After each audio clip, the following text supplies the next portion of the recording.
Voltando a explicar então, quem é que pode ser sujeito passivo, a gente tem então os mesmos que podem ser sujeitos ativos mais a coletividade. Foi assim que a gente encerrou o vídeo anterior. Para que a gente ilustre isso, existe uma classificação das relações jurídicas em duas espécies: as relações jurídicas relativas e as relações jurídicas absolutas. As relativas são aquelas quando o sujeito passivo é uma pessoa ou grupo de pessoas determinada ou determinável e tem a obrigação de satisfazer o interesse do sujeito ativo. Mas as relações jurídicas absolutas é quando o sujeito passivo for a coletividade e deve respeitar a posição jurídica do sujeito ativo, assegurada pela denominada oponibilidade erga omnes. Vamos traduzir isso aí. O que significa oponibilidade erga omnes? Erga omnes significa contra todos, ou seja, eu posso opor o meu direito contra todos. Nesse sentido, se é contra todos, no caso, quem é o sujeito passivo? São todos, a coletividade. E aí, como exemplos, nós temos os direitos reais e os direitos personalíssimos. Os direitos reais são liderados, né, o maior exemplo é o direito de propriedade. Quando eu tenho uma propriedade, todo mundo é sujeito passivo, traduzindo, todo mundo, a coletividade, deve respeito ao direito que eu exerço sobre o meu patrimônio. É nesse sentido, tá certo? E nos direitos personalíssimos, que são aqueles que estão na parte geral do Código Civil, artigo 11, se eu não me engano, em diante, são os chamados direitos inalienáveis, irrenunciáveis, individuais, originários, ou seja, que a pessoa já traz quando nasce. Todo mundo nasce com esses direitos. Quais são os direitos? O direito à vida, o direito à liberdade, à honra, ao poder familiar, à cidadania, ao nome, à integridade física e segue. Direito de imagem também, uma série de coisas, certo? O que acontece? Esses direitos são aqueles que eu posso exercer contra qualquer pessoa. Traduzindo, todo mundo tem que respeitar o meu direito à vida, o meu direito à liberdade, o direito à minha honra, certo? O direito à minha família, ao poder familiar, às relações familiares, a cidadania, né? O fato de ser brasileiro, o meu nome, a minha integridade física, certo? Então, todos devem respeitar. É nesse sentido. Então, na verdade, é meio uma ficção, porque não há uma relação jurídica propriamente. O que existe é um direito que eu exerço e que ninguém pode ofender. Ao passo que nas relativas, não. Então, é só aquela pessoa que. Então, vou dar um exemplo. A relação jurídica que vocês têm com a Urcamp, de novo, né? O contrato que vocês têm com a Urcamp de matrícula ou rematrícula, né? Então, o que acontece? De quem que tu pode exigir aula de direito? Da Urcamp. Não pode exigir de todos, só pode exigir da Urcamp. Não pode exigir da Ideal, nem da URGS, nem da FURG, só pode exigir da Urcamp, certo?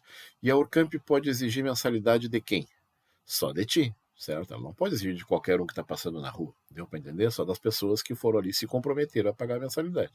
Essa é uma relação jurídica relativa. Mas, quando eu sou dono de um automóvel, por exemplo, quando eu sou dono de uma casa, esse direito eu posso opor contra todo mundo. Ninguém pode pegar minha casa, ninguém pode pegar o meu automóvel. E quando eu estou passeando na rua, né, que eu tenho o direito de ir e vir, que eu tenho o direito de viver, eu tenho a minha liberdade, ninguém pode também tirar esse meu direito. Deu para entender a diferença aí? Então é por isso que a coletividade pode ser considerada como um sujeito passivo, tá certo?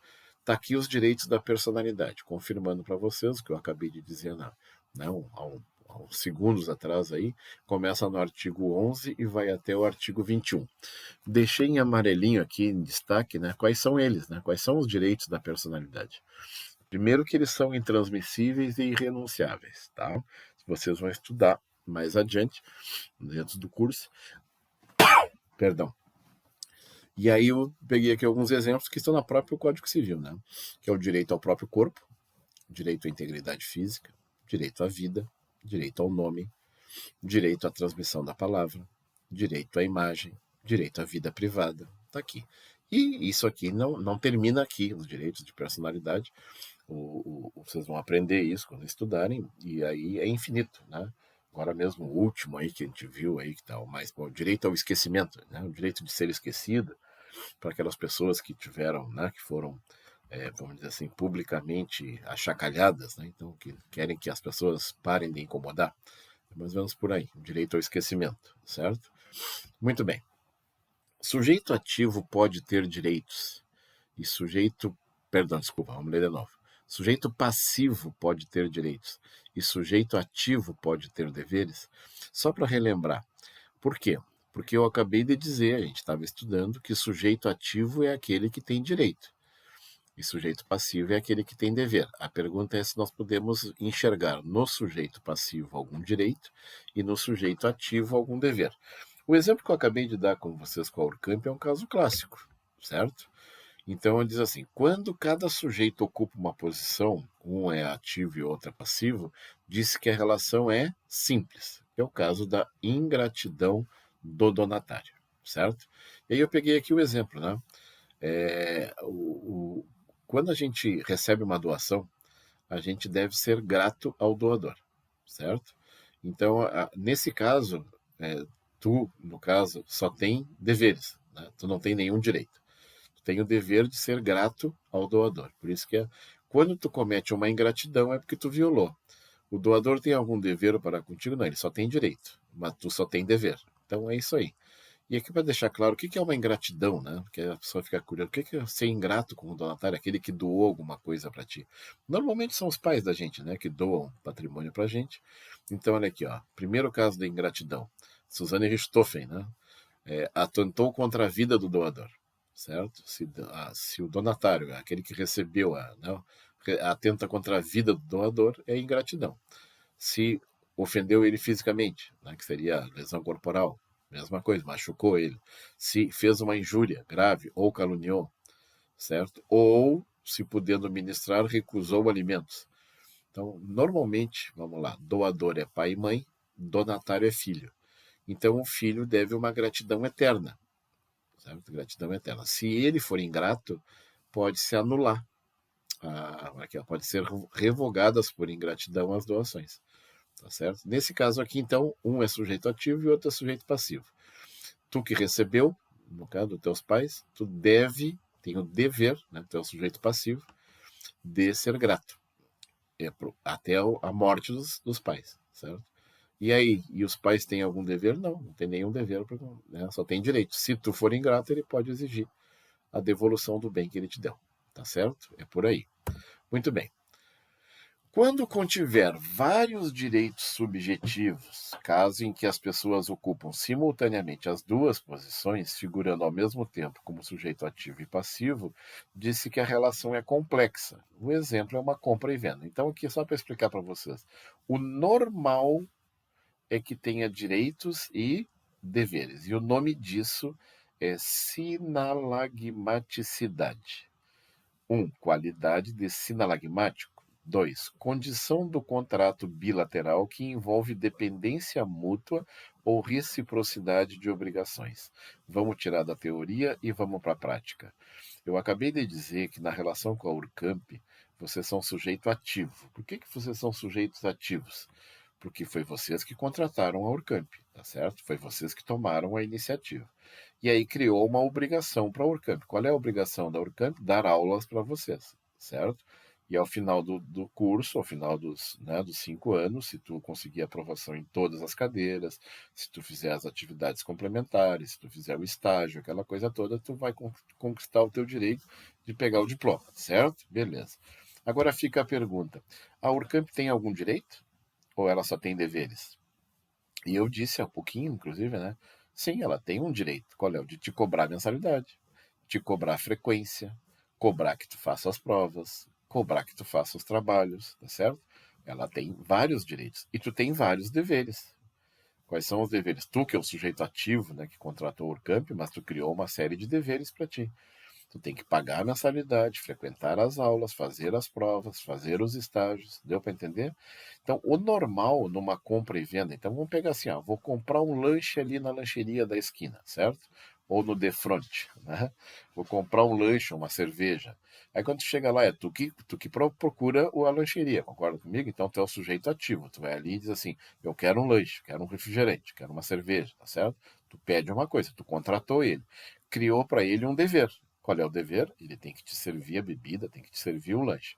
Beleza, então tu é o sujeito ativo, tem um direito de pedir um lanche e uma bebida, e ele é o sujeito passivo, tem o dever de servir para ti o lanche e a bebida. Bom, mas aí tu comeu, bebeu, e aí, o que tu tem que fazer agora? Pagar a conta. Ou seja, tu que tem um direito de pedir alguma coisa, depois tu tem o dever de pagar alguma coisa. E a lancheria, que teve o dever de te servir, depois tem o direito de te cobrar. Então, as relações, mesmo a mais simplesinha de comprar um lanche, casamento, contrato de prestação de serviço com a Urcamp, as relações jurídicas, de uma maneira geral, os dois têm direitos e têm deveres. E essa característica se chama sinalagmaticidade, ou seja, condição de contrato bilateral que envolve dependência mútua ou reciprocidade de obrigações. Difícil é tu achar um exemplo desse aqui. Mas, professor, se eu tenho um outro exemplo de uma relação simples, não. Eu só tenho esse exemplo. É muito difícil, certo? São raros os contratos ou as relações jurídicas onde um só tem direito e o outro só tem dever. É muito raro, tá? Então, esse caso aqui é um dos poucos que a gente tem. Agora, esse aqui é quase tudo. Quase todas as relações jurídicas são sinalagmáticas, ou seja, são complexas, ou seja, têm direitos e deveres de ambos os lados. Tá certo? Qual é o segundo elemento da relação jurídica? É o objeto. O objeto é a razão em virtude do qual o vínculo se estabelece. É aquilo sobre o qual recai o direito do sujeito ativo. É o bem em si. A coisa em que recai o direito do sujeito ativo, que pode ser material, imaterial, móvel, semovente ou imóvel. Na compra de um automóvel, qual é o objeto?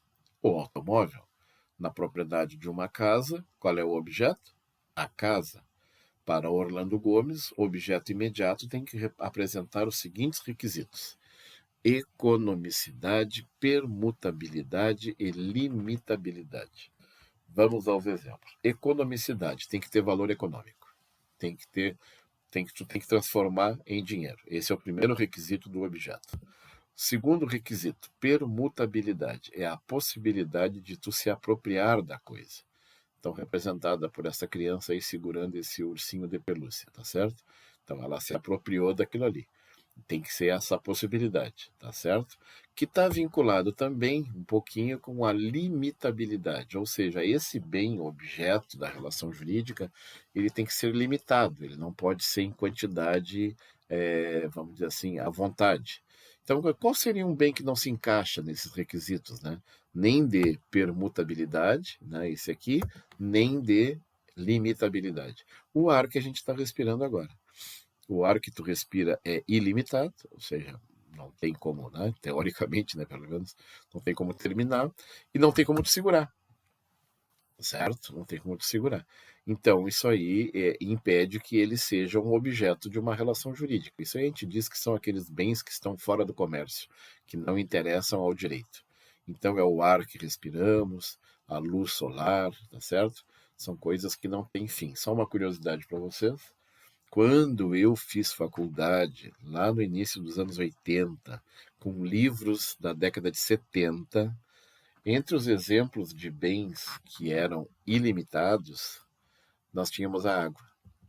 Por isso que eu usei esse exemplo aqui, certo? E passaram-se os anos, né? Hoje eu estou aí 30 e poucos anos de formado, dando aula aqui para vocês, e hoje a água já é objeto de contrato, a água hoje já é objeto de lei, né?